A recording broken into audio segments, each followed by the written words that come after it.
உற்ற உறவும் கைவிட்டாலும் உரிமை கொல்லும் அவர் கரம்.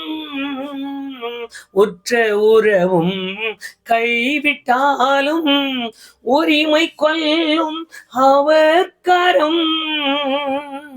ஒன்றுமில்லா தூஷினம்மை உயர்த்துவதும் அவர் கரம். ஒன்றுமில்லா தூஷினம்மை உயர்த்துவதும் அவர் கரம். ஓடிவராயோ நண்பா, உன் நேசர் அழைக்கிறார் இன்றே திரும்புவாய் கண்டே. ஓடிவராயோ நண்பா, உன் நேசர் அழைக்கிறார் இன்றே திரும்புவாய் கண்டே. இயேசு கிறிஸ்து இணையற்ற நாமத்தினாலே அழைக்கப்பட்டவர்களாகவும் தெரிந்து கொள்ளப்பட்டவர்களாகவும் அவரோடு கூட இருப்பதற்கென்று முன்குறிக்கப்பட்டவர்களாகவும் நிற்கிற எல்லா பரிசுத்தவான்களுக்கும் நான் மனமாற வாழ்த்துக்கள் கோருகிறேன். இன்றைக்கும் வேத காரியங்களை நாம் உற்று கவனிக்கும் பொழுதெல்லாம் வேதத்தை பொறுத்தவரையில் அல்லது தேவனுடைய காரியங்களை பொறுத்தவரையில் நம்முடைய தேவன் எப்படிப்பட்டவர் என்ற நாம் முழுமையாய் ஒன்று அறிந்து கொள்ள வேண்டும். இன்னொன்று, அவரை அப்படிப்பட்டவராகவே நாம் அறிந்து கொண்டபடியே நாம் அனுபவிக்க வேண்டும். மற்றொன்று, நான் அனுபவித்த காரியங்களை குறித்து சாட்சி சொல்வதற்கு தைரியம் உள்ளவர்களாய் நிற்க வேண்டும், வெட்கப்படாதவர்களாய் மாற வேண்டும். இந்த 3 காரியங்களை தேவன் தம்முடைய பிள்ளைகளிடத்தில் ஒவ்வொரு நாளும் எதிர்பார்க்கிறார். இந்த எதிர்பார்ப்புக்கு ஏற்றது போல கர்த்தருடைய பிள்ளைகள் நடக்க வேண்டும் என்று அவர் விரும்புவதால் அவர் தமக்கா முடிந்தது என்று சொல்வதற்கல்ல, தமது மிகுந்த கிருபையின்படி வல்லமையை காண்பிக்க காத்து கொண்டிருக்கிறார். அவருக்கு மகிமை உண்டாகட்டும். நான் சொன்ன வார்த்தையை மறுபடியும் உங்கள் நினைவிற்கு நான் திருப்பி கொண்டு வருகிறேன். ஒன்று, ஒரு கர்த்தருடைய பிள்ளை முதலாவது தேவனை அறிந்து கொள்ள வேண்டியபடி அறிந்து கொள்ள வேண்டும். மற்றொன்று, தான் அறிந்து கொண்டபடி அனுபவிக்க வேண்டும். மூன்றாவது, தான் அனுபவித்திருக்கிற அந்த தேவனுடைய கிருபைகளை வெளியிலே பகிரங்கமாய் சாட்சியாய் சொல்ல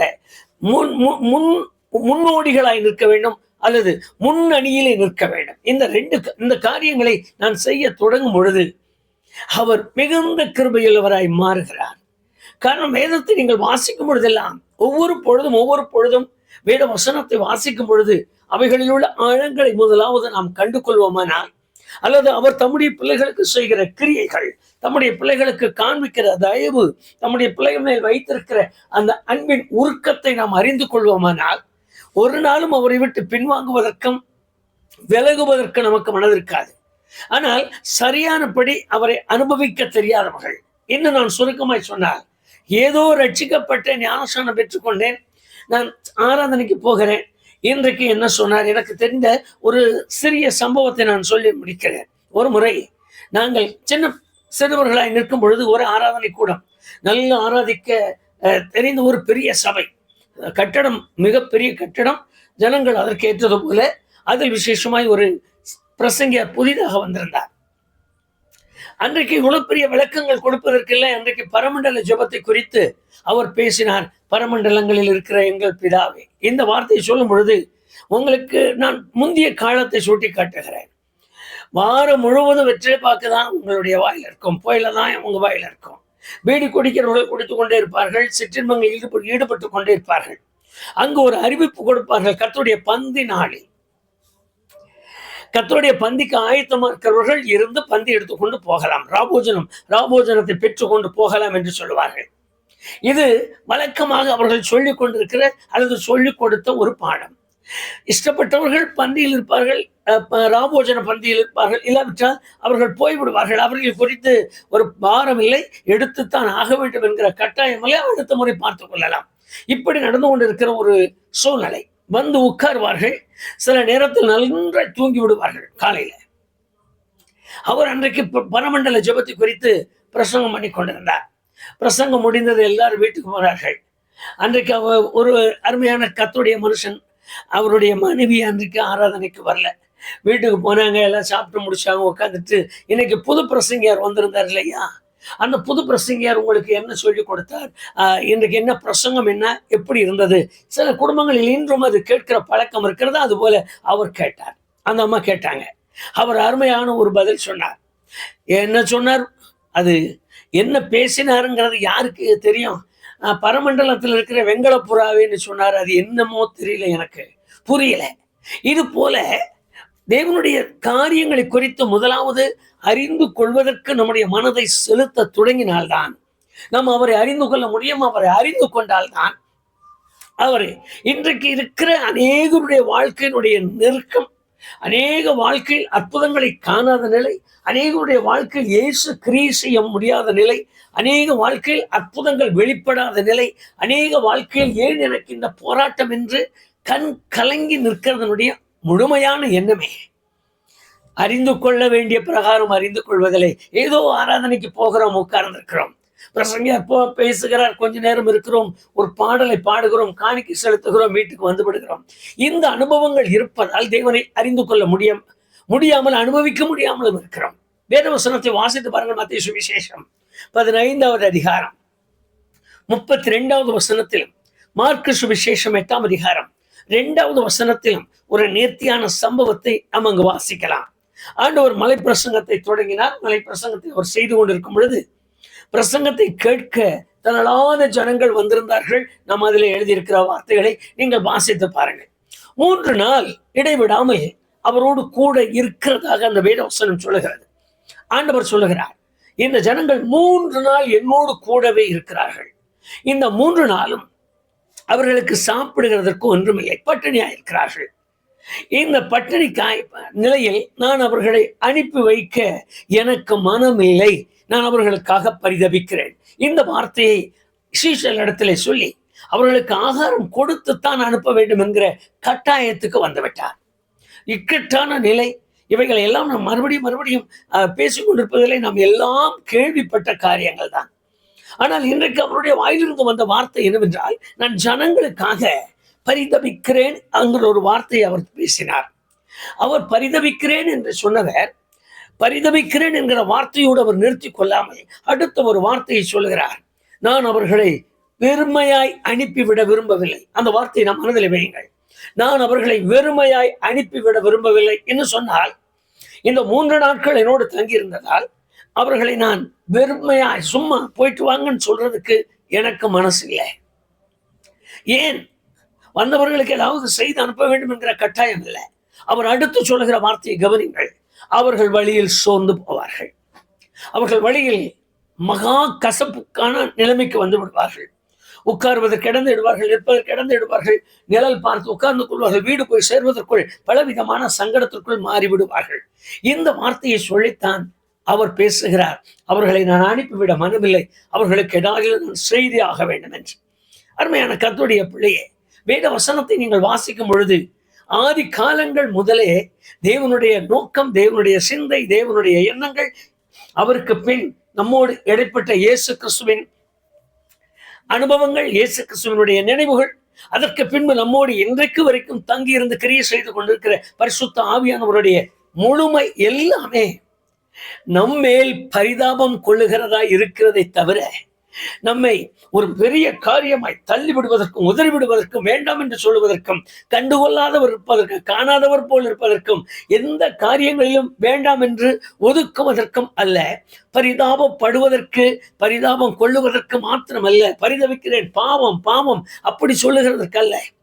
நான் என்ன காரியம் எனக்கு தேவையோ என்னை நிரப்புகிறதற்காகவும் காத்திருக்கிறார், என்னை பூரணப்படுத்த காத்திருக்கிறார். நீங்கள் முதலாய் நம்முடைய மோசேயாவையை கேட்டு பாருங்கள். அவரே சொல்லுவார், சங்கீதம் 90:13, அவர் ஒரு வார்த்தை சொல்லி ஜெபிக்க ஆரம்பிக்கிறார். அந்த வார்த்தை ரொம்ப விசேஷமானது. ஆண்டவரே, உம்முடைய ஜனங்களுக்காக நீர் பரிதாபம் கொள்ள. நல்ல நேர்த்தியான வார்த்தை. காரணம், எதை செய்யும் அதை செய்யும். மறுபடியும் ஒரு பாறை பிளந்து விடும், மறுபடியும் ஒரு செங்கடலை பிளந்து விடும், மறுபடியும் ஒரு அற்புதத்தை செய்யும், காடையை கொண்டு வந்து தாரும், மறுபடியும் இந்த ஜனங்களுக்கு ஏதாவது செய்யும். அவர் அதை சொல்லல. அவர் சொல்லி ஜெபிக்கிற வார்த்தையை உங்களுடைய ஜனங்களுக்காக நீ பரிதாபம் கொள்ள. காரணம் என்னவென்றால், அவர் பரிதாபம் கொள்ள தொடங்கினால் அவர் உற்று கவனித்து என்ன தேவையோ அந்த தேவையை செய்ய ஆரம்பித்து விடுவார். ஆகவேதான் மோசே சொல்லுகிறார், உம்முடைய ஜனங்களுக்காக நீ பரிதாபம் கொள்ள. அது மாத்திரமல்ல, ஏன் அவர் அப்படி ஒரு வார்த்தை சொல்கிறார் நீங்கள் வாசித்து பாருங்கள். உபாகமம் 32வது அதிகாரம் 36வது வசனத்திலும், சங்கீதம் 135 14வது வசனத்திலும் அங்கு எழுதின வார்த்தைகளை கவனிங்கள். அவரே சொல்லுகிறார், இஸ்ரவேலுக்குள்ளே பேலன் இஸ்ரவேலனுக்கு அற்றுப்போனது என்று நான் தெரிய வேண்டும். ஒன்று. இரண்டாவது, அவனை விடுவிப்பதற்கு விடுபட்டவனும் அடைபட்டவனும் இல்லை என்கிற ஒரு நிலையும் உருவாகணும். இந்த நிலையை பார்த்த மாத்திரத்தில் தம்முடைய ஊழியக்காரர் மேல் அவர் பரிதாபம் கொள்வாரா? 2 வார்த்தைகள் எவ்வளவு நேர்த்தியான வேத வசனங்கள் என்று நம்முடைய அனுபவம் அல்லது நம்முடைய உள்ள புரிந்து கொள்ளுமானால் தேவனுடைய பரிதாபமான அவர் பரிதவிக்கிற அந்த கிருபையை நாம் பெற முடியும். நீங்கள் வேத வசனத்தில் வாசிப்பீர்களானால் எத்தனை பேர் மேல் அவர் பரிதாபம் கொண்டு தமது மகிமையை விளங்க பண்ணியிருக்கிறார். இன்றைக்கு அவருடைய பரிதாபம், இந்த ஜனங்களை நான் வெறுமையாய் அனுப்பிவிடுவாய் எனக்கு மனமில்லை, அவர்களுக்கு தேவைகளை சந்தித்து திருப்திப்படுத்தி, பொதுவாக அவர்களை திருப்திப்படுத்தி அனுப்ப வேண்டாம். ஏற்கனவே அவர்களை நான் திருப்தி ஆக்கி கொண்டிருக்கிறேன், ஆனால் அதிலும் இன்னும் விசேஷமான ஒரு திருப்திக்கு அவர்களை நான் கொண்டு வர வேண்டும். அவர்கள் திருப்தியாய் புசித்து பெலத்தோடு நடக்க வேண்டும் என்று அவர் விரும்புகிறார்.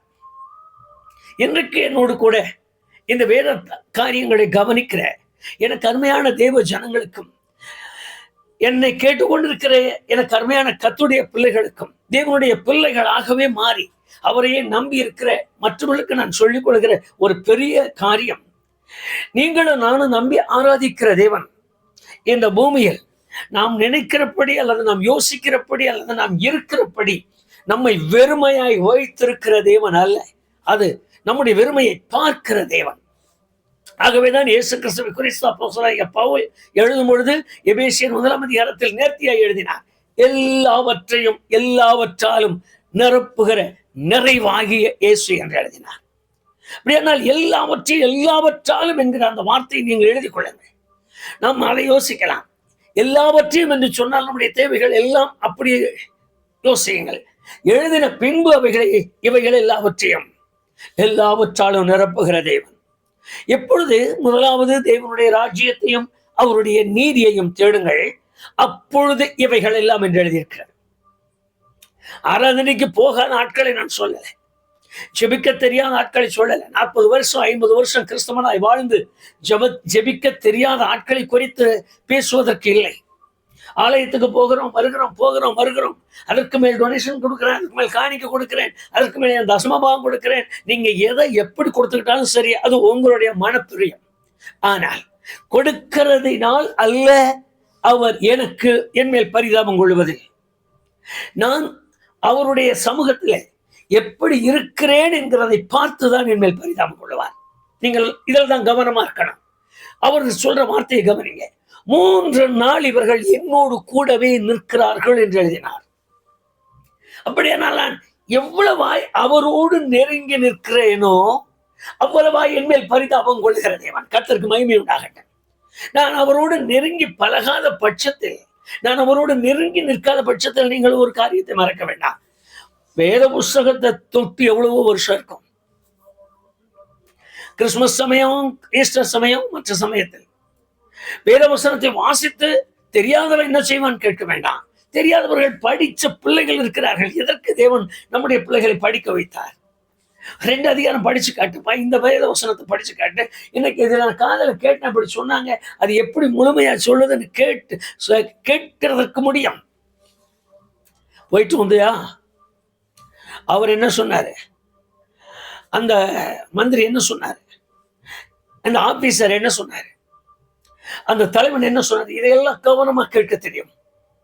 ஆனால் நான் இப்படி ஒரு போதகர் இப்படி ஒரு வாசனை சொன்னார், அந்த வசனத்தை இங்க இருக்குன்னு சொல்லியிருக்காரு, அதை எங்கன்னு பார்த்து அதை முழுமையா படித்து காட்டுப்பா அப்படின்னு சொல்றது எத்தனை பெற்றோர், எத்தனை கர்த்தருடைய பிள்ளைகள். ஐயா, நான் கிறிஸ்தவன் என்று சொல்லுவதற்கு அல்ல. நான் சொல்லுகிற காரியங்கள் உங்களுக்கு ஒருவேளை மனசங்கடமா இருக்கலாம். இது சரிதான், இப்படிதான் இருக்கணுமா, இதுக்கெல்லாம் நேரம் இருக்கா? காலையில 7 மணிக்கு வேலைக்கு போறேன், ராத்திரி 7 மணிக்கு வந்து உட்கார்ந்து இந்த அடுப்புல நான் படுத்து கிடக்கிறதே பெருசா இருக்கு. இல்ல, உண்மைதான். இந்த கஷ்டம் எல்லாம் யாரும் இல்லை என்று சொல்லல.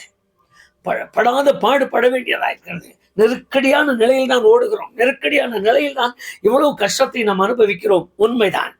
நான் சொல்லுகிறது ஒரு 5 நிமிடம் போதும். ரொம்ப நேரம் வேண்டாம். ஒரு 5 நிமிஷம். பிள்ளைகளையோ பையனையோ படிக்காதவர்களுக்கு சொல்லுகிறேன். இந்த வேதவசனத்தை ஒண்ணு ஒரே ஒரு சங்கீதம் படிப்பா, ஒரு வேதவசனத்தை படித்து காட்டு. கேட்டு படிக்க தொடங்குகிற ஒரு தகப்பனும் தாயும் ஒரு வீட்டுக்குள்ள இருக்க தொடங்கினாலே அவர் நினைப்பார், என்னோடு இருக்கிற பிள்ளை இந்த 3 நாளா இருக்குல்ல, இந்த 30 வருஷமா என்னோட இருக்கு, இந்த 25 வருஷமா என்னோட இருக்கு, இந்த பிள்ளை இந்த இவ்வளவு வருஷம் என்னோட கூடவே தான் நடக்குது. இந்த பிள்ளைய நான் வெறுமையா வச்சிருக்க விரும்பல. இது இன்னும் வெறுமையா இருக்கு, அதை விசாரி. நீங்கள் வேத வசனத்துல வாசித்து பாருங்க. அவர் விசாரிக்க தொடங்குகிறாராம். ஏசாயா 53:9 நீங்கள் வாசித்து பாருங்கள். நேர்த்தியான அந்த வேத வசனம். அவர் பரிதாபத்து நிமித்தம் இஸ்ரவேல் என்னும் ஜனங்களை மீட்டெடுத்தாராம். மீட்டது மாத்திரம் இல்ல, அவர்களை தூக்கி சுமந்து வந்தார் என்று எழுதியிருக்கிறது.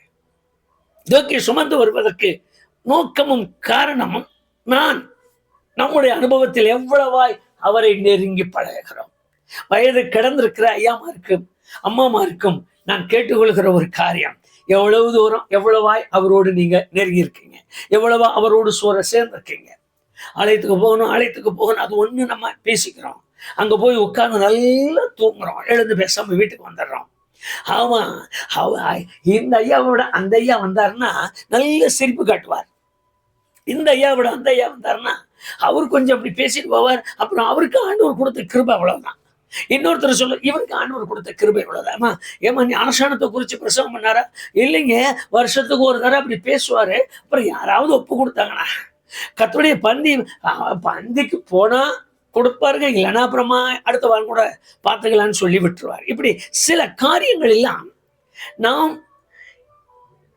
கவனித்து செயல்படாது இருப்பதால் நமக்கு இன்னும் அந்த பரிதாபத்தின் அனுபவத்தை நாம் அனுபவிக்க முடியவில்லை. அவர் சொல்லுகிற காரியம், இந்த 3 நாளா என்னோட இருக்கிறார்கள். அந்த வார்த்தையை கொஞ்சம் அழுத்தமா பாருங்க. என்னோடு இருக்கிறார்கள், இவங்க என்னோடு இருக்கிறார்கள், இவர்கள் என்னோடு இருக்கிறவர்கள், இவர்கள் என்னுடைய விட்டு விலகாமல் இருக்கிறார்கள், இவர்கள் என்னுடைய வார்த்தைகளை கவனிக்கிறார்கள், இவர்கள் ஒவ்வொரு நாளும் இந்த வார்த்தை இப்படி சொல்லியிருக்கும் போது எனக்கு ஏன் இப்படி என்று கேள்வி கேட்கிறார்கள், இவர்கள் ஒவ்வொரு நாளும் இந்த வசனம் இப்படி என் போதகர் எனக்கு போதித்திருக்கிறார், ஆனால் இப்பொழுது நடக்கிற சமூகம் இப்படி நடக்கிறது ஏன் கேள்வி கேட்கிறார்கள். இவர்கள் என்னோடு இருக்கிறார்கள். ஆகவே இவர்களுக்கு சாப்பிட ஒண்ணு இல்லை. அவர்களை விசாரிக்கிறேன், அவர்களை உற்று பார்க்கிறேன், அவர்கள் முகத்தை பார்க்கிறேன், அவர்கள் நடையை பார்க்கிறேன், அவர்கள் சூழ்நிலை பார்க்கிறேன், அவர்கள் அமர்ந்திருக்கிற இடத்தை பார்க்கிறேன், அவர்கள் எந்த இடத்தில் நிற்கிறார்கள் என்று பார்க்கிறேன். ஒவ்வொருவர் முகம் ஒவ்வொருவருடைய இருதயமும் எனக்கு பார்க்கும் பொழுதெல்லாம் சோர்வா இருக்கு, பலவீனமா இருக்கு, சங்கடமா இருக்கு. அவங்க வழியில சோர்ந்து போகிற நிலைமை அவர்களை சூழ்ந்திருக்கு. ஆகவே இனி அவர்கள் சோர்ந்து போகாதபடிக்கு இப்பொழுது நான் அவர்களை தேற்றி நடத்த வேண்டியவனாய் நிற்கிறேன். இதில் விசேஷம், அவர்களை தனியாய் அனுப்பிவிட எனக்கு மனமில்லை, அப்படியே அனுப்பிவிட எனக்கு மனமில்லை. எனக்கு அன்பான கர்த்தருடைய பிள்ளையே, அன்றைக்கு அல்ல இன்றைக்கு வரைக்கும் அப்படி அவர் கிரியை செய்கிறார். அன்றைக்கு ஏதோ செய்தார், அவர் தேவகுமாரனா இருந்து காண்பித்தார் என்று சொல்லுவதற்கில்லை. இன்றைக்கு வரைக்கும் நீங்கள் வேத வசனத்தை வாசிக்கும் பொழுது அதை அறிந்து கொள்ளலாம். ஏசாயா 63:9 இந்த சம்பவம் எப்பொழுது நடந்தது? எகிப்தில் இருக்கும் பொழுது நடந்திருக்கிறது. எகிப்தில் இருந்து இஸ்ரவேலன் படுகிற பாடுகளும் கஷ்டங்களும் நெருக்கங்களையும் பார்த்து 430 ஆண்டுகள் தோவண்டு போனார்கள், சோர்ந்து போனார்கள். இவர்களை இப்படியே விட்டால் இன்னும் அடிந்து போவார்கள். ஒரு புறத்தில், இன்னொரு புறத்தில் அவர்களை கொண்டு வந்து வனாந்தரத்தில் திரிய பண்ணினால் சோர்ந்து போவார்கள். ஆகாரம் வேண்டும், மன்னா, மாம்சம் வேண்டும், கறி வேண்டும், காடை, தண்ணீர் வேண்டும், ஊற்றுகள் திறக்கப்படுகிறது. இப்படி வரிசையாய் ஒவ்வொன்றாய் எண்ணி பாருங்கள். அழைத்து வந்தவர் அவர்கள் மேல் வைத்திருக்கிற பரிதாபத்தினாலே மீட்டெடுத்தாராம். மீட்டவர் அப்படியே விடாமல் தூக்கி சுமந்து வந்தாராம். இது எப்பொழுது? எகிப்திலே நடந்த பரிதாபங்கள். எகிப்திலே அவர்கள் மேல் கொண்ட பரிதாபத்து நிமித்தம் அவர்களுக்கு இப்படி செய்திருப்பாரானால், இந்த பரிதாபம் எது வரைக்கும் வருகிறது? மத்தேயு சுவிசேஷம் 15:32, மார்க்கு சுவிசேஷம் 8:2 வரைக்கும் இந்த பரிதாபங்கள் அப்படியே செயல்படுகிறது.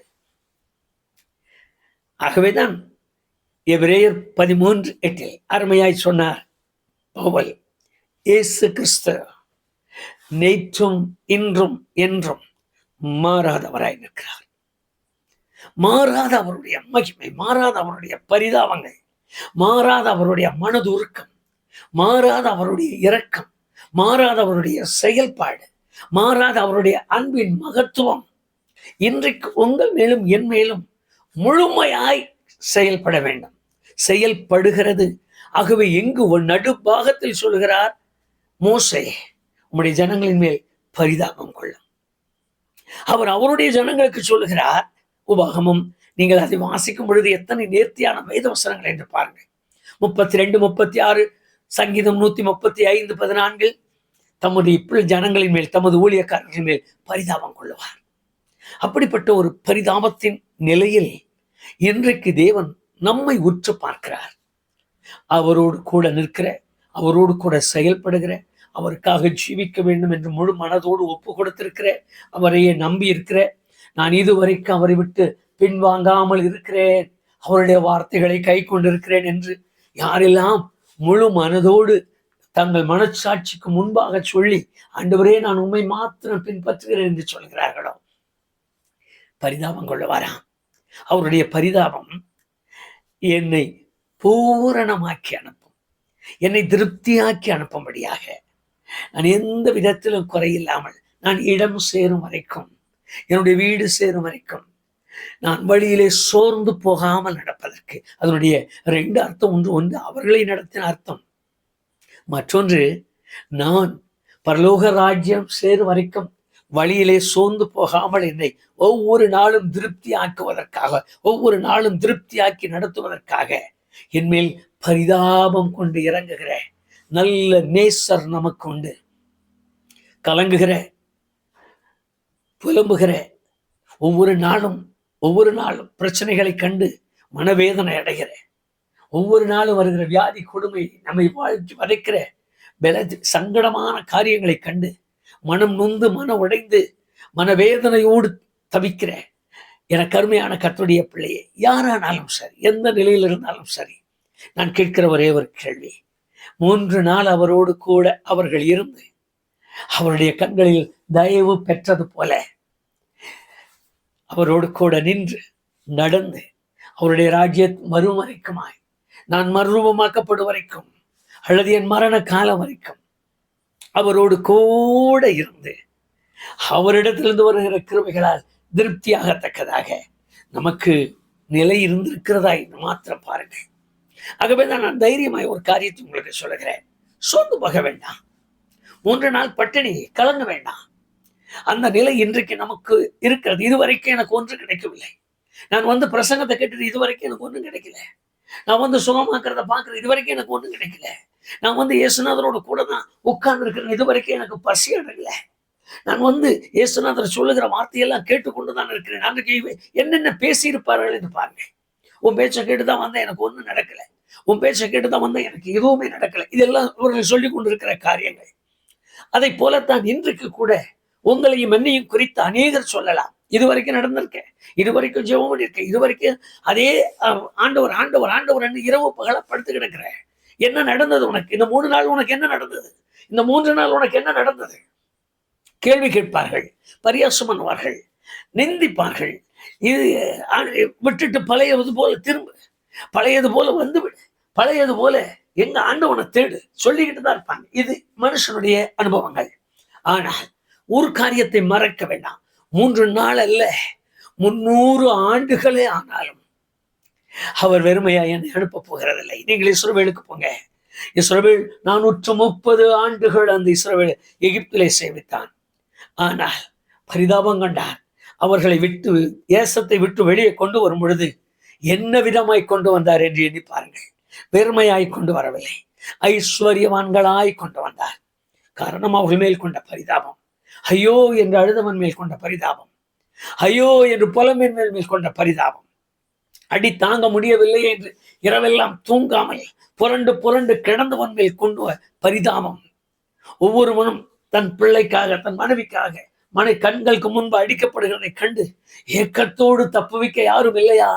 தப்புவிக்க முடியாதா என்று அங்கலாய்க்கும் பொழுது அவைகளையெல்லாம் கண்டு கொண்டிருந்த ஆண்டவனுடைய பரிதாபம் அவனை வெறுமையாய் அனுப்பவில்லை. வழியில் சோர்ந்து போவார்கள் என்று சொல்லி அவனுக்காக திரளானவைகளை வெறுமையானவனாய் அனுப்பாமல் அனுப்பினார். அந்த தேவனைத்தான் இன்றைக்கு நாம் தெய்வமாய் கொண்டிருக்கிறோம். மறக்க வேண்டாம், அந்த தேவனுக்கு நாம் பிள்ளைகள். ஆகவேதான் இந்த வேத வசனத்தோடு கூட உங்களை இணைத்து பாருங்கள். நான் யாரோடு இருக்கிறேன்? அவர்கள் 3 நாள் அவரோடு இருந்தது நிமித்தம் தேவன் அவர்கள் மேல் பரிதாபம் கொண்டு அவர்களை அனுப்பின விதமே வித்தியாசமாய் மாறிவிட்டது. சோர்ந்து போவார்கள், அவராக இருக்கிறார். என் பிள்ளைகள் சோர்ந்து போக நான் விட மாட்டேன். என் பிள்ளைகளை அலற விட மாட்டேன். என் பிள்ளைகள் துடிக்க விட மாட்டேன். என் பிள்ளைகளை நான் கதற விட மாட்டேன். அவர் அவர்கள் மேல் பரிதாபம் கொண்டார் என்று அதே பரிதாபம் என் அருமை நண்பனே உண்மையிலும் அவர் கொள்ள முடியும். என் அருமை சகோதரனே உண்மையிலும் அந்த பரிதாபத்தை அவர் அனுபவிக்க முடியும். உண்மையிலும் அந்த பரிதாபத்தை அவர் காட்ட முடியும். அதே பரிதாபத்தோடு உங்கள் மேலும் மனமிறங்கும்படி, உங்கள் மேலும் இரக்கம் காண்பிக்கும்படி, எனக்கு 3 நாள் என் இடத்தில் ஒன்றுமில்லை, என்னுடைய எல்லா சூழ்நிலைகளையும் நான் சோர்ந்திருக்கிறேன் என்று அன்றைக்கு அங்கலாய்த்தது போல அங்கலாய்த்துக் கொண்டிருக்கிறேன் அருமை விசுவாசியே, அங்கலாய்த்துக் கொண்டிருக்கிறேன் எனக்கு அருமையான கர்த்தருடைய பிள்ளையே, அங்கலாய்த்துக் கொண்டிருக்கிறேன் எனக்கு அருமையான கர்த்தருடைய மனுஷனே. அன்றைக்கு அந்த மக்களை வெறுமையாய் அனுப்பாமல் அவர்களை திருப்தியாக்கி வழியில் சோர்ந்து போவார்கள் என்று அவர்கள் மேல் இரக்கம் காண்பித்த அதே இரக்கத்தை உங்கள் மேலும் காண்பிக்கும்படியாக, உங்கள் மேலும் காண்பிக்கும்படியாக அக்கறையுள்ளவராயிருக்கிறார். அவருடைய முகத்தை தேடி அர்ப்பணிக்கலாமா? நல்ல பிதாவே, உமது முகத்தை பார்க்க எங்களுக்கு தந்த அந்த பெரிய கிருபைக்காக நாங்கள் நமக்கு நன்றி சொல்கிறோம். உம்முடைய அளவற்ற கிருபையினால் வேத வசனத்தை நாங்கள் வாசித்தோம். 3 நாள் உம்மோடு இருந்ததற்காக அவர்கள் மேல் பரிதாபம் கொண்டு அவர்களை திருப்தியாக்கி அனுப்பின அந்த அனுபவங்களை நாங்கள் வேதத்திலே கற்றுக்கொண்டோம். மாத்திரமல்ல, அன்றைக்கு அல்ல, எகிப்திலிருந்து அவர்கள் புறப்பட்டது முதல் இயேசு கிறிஸ்து என்னும் இரட்சகர் உலகத்திற்கு வந்து மனுஷன் மேல் இரக்கம் கொள்ளும் வரைக்கும், தன்னை தேவனுடைய குமாரன் என்று காண்பிக்கும் வரைக்கும் அந்த மனதுருக்கத்தை மாற்றிக்கொள்ளாதவராய் இருந்து நாங்கள் வாசித்தோம். அதே வேதத்தில் உம்மை குறித்து எழுதியிருக்கிறது, நேற்றும் இன்றும் என்றும் மாறாதவர் என்று. அதே வேதத்தில் தான் யாக்கோபு உம்முடைய சீஷர் எழுதினார், உம்முடைய வேதத்தில் எழுதி வைத்தார். அவரிடத்தில் யாதொரு மாறுதலும் இல்லை என்று எழுதினார். அப்பா, மன இரக்கம் கொள்வீராக. ஆண்டவரே, இன்றைக்கு அதே நிலையில் 3 நாள் உம்மோடு இருக்கிறேன் என்கிற அதை மறந்து பரிதபிக்கப்படத்தக்கவர்களாய், துக்கம் நிறைந்தவர்களாய், பாடு நிறைந்தவர்களாய், சஞ்சலம் உள்ளவர்களாய், தங்கள் மனவேதனைகளை வெளியே சொல்ல முடியாதவர்களாய், பரியசிக்கப்படத்தக்கவர்களாய், மற்றவர்கள் பார்த்து ஏன் ஏன் இந்த நிலை உனக்கு என்று கேள்வி கேட்கும் பொழுதெல்லாம் பதில் சொல்ல தெரியாதவர்களாய், அன்றொரு வீடு இல்லாதவர்களாய், வாசல் இல்லாதவர்களாய், உட்கார இடம் இல்லாதவர்களாய், மற்றவர்களால் பரிகசிக்கப்படத்தக்கவர்களாய் யாரெல்லாம் காணப்படுகிறார்களோ ஒவ்வொருவர் மேலும் அன்றைக்கு கொண்டிருந்த அதே பரிதாபமான நிலையை இன்றைக்கும் நினைவு கூறுவீராக. ஒவ்வொருவர் பெயரிலும் பரிதாபம் கொள்ளும், ஒவ்வொருவர் குடும்பத்தின் மேலும் பரிதாபம் கொள்ளும். ஆண்டவரே, ஒவ்வொருவருடைய சூழ்நிலைகளையும் பார்த்து அவர்கள் மேல் பரிதாபம் கொள்ளும். உம்முடைய பரிதாபம் அவர்களை திருப்தியாக்கும் என்று நாங்கள் அறிந்திருக்கிறோம். ஆகவே நீ சொன்ன வாக்கு தத்தங்களை நினைவு கூர்ந்து உம்முடைய பிள்ளைகளுக்கு பரிதாபம் உள்ளவராய் நன்மை செய்தரணும். அவர்களை ஆசிர்வதியும், கைவிடாமல் காத்துக்கொள்ளும். ஒருபோது அவர்களை விட்டு விலகவில்லை என்று அவர்கள் சாட்சி சொல்படி நாங்கள் ஆரம்பத்தில் இந்த வேத வசனத்தில் நாங்கள் கேட்டது போல, ஒன்று, எங்கள் தேவனை நாங்கள் அறிந்து கொண்டு நாங்கள் அனுபவிக்க தொடங்கி நீர் எப்படிப்பட்டவர் என்று நாங்கள் சாட்சியாய் நிற்கும் வரைக்கும் உம்முடைய பிள்ளைகளை மறந்து விடாதரும். அவர்கள் மேல் இரக்கம் காண்பியும். உம்முடைய தயவு அவர்களை மூடி மறைக்கட்டும். ஆசீர்வதிக்கவே ஆசீர்வதியும். உம்முடைய ஆசீர்வாத நிரந்தரமாய் அவர்களை தாங்கட்டும். மாத்திரமல்ல, அவர்கள் இருதயத்தை ஸ்திரப்படுத்தி பலப்படுத்தட்டும். இயேசு கிறிஸ்து என்னும் நாமத்தினாலே தாழ்மையாய் ஜெபிக்கிறோம் பிதாவே, ஆமென். தம்முடைய பிள்ளைகளை, தம்முடைய வார்த்தைகளை கேட்டு தம்மோடு இருந்தவர்களை வெறுமையாய் அனுப்பிவிட முடியாமல் பரிதாபம் கொண்டு அவர்களுக்கு இரக்கத்தை காண்பித்த சர்வ வல்லமையுள்ள இயேசு உங்கள் மேலும் பரிதாபம் கொண்டு இரக்கத்தை காட்டி உங்களை ஆசீர்வதிப்பாராக. ஆமென், ஆமென்.